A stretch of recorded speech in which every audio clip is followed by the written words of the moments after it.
Sa ulo ng mga nagbabagang balita. Bisperas ng bagong taon, negosyo ng mga paputok at pailaw sa Bukawi, Bulacan, muling nabuhay. Libu-libong bulis, todo bantay sa Metro Manila laban sa magpapaputok.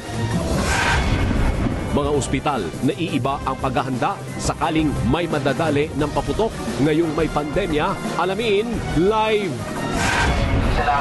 Siksikan sa palengke, naitala sa Balintawak, Quezon City, pati na sa Baguio. Parang walang COVID. Chicken, parang normal lang din. Presyo ng pilog na prutas at lechon, lalo pang tumaas. At alamin, saan pwedeng maki-countdown to 2021 kasama ang mga bigating singers gaya ng BTS.